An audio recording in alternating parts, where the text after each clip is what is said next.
5 years as the result of the quote-unquote transition, will that description still apply?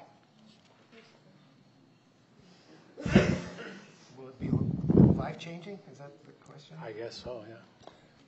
I mean, listen, I always think Cuba will be life-changing because the attitude of the people, the culture, the architecture, everything is amazing. I think the Cubans eventually, short-term, long-term, are going to go through the same problems that we do in every major city of urban planning. You know, I live in the small town or village of Sonoma, and our city council voted down Pete's Coffee coming to town this week. It was a tragic. I had nothing to do with it, but I think that's that's one of the fears from an urban planning standpoint.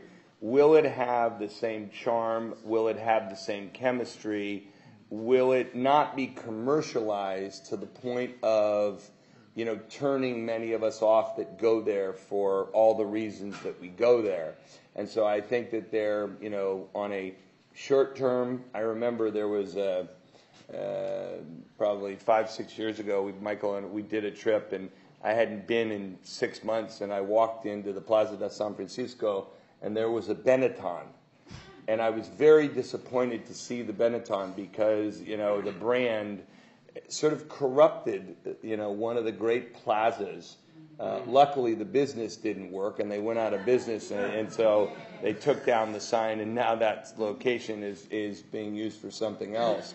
But I do think it will always have its charm, but I think it's going to be about urban planning, long-term. The government there at some point is going to have to sit back. I know they've done some of this, design the country into zones, protect cultural heritage, figure out how they're going to allow development when Walmart shows up and wants to do a Walmart or Kmart or whatever else. They're going to have to figure out how to master plan the island. A little bit to that point also is that, the US 5, not the Cuban 5, the US 5 that was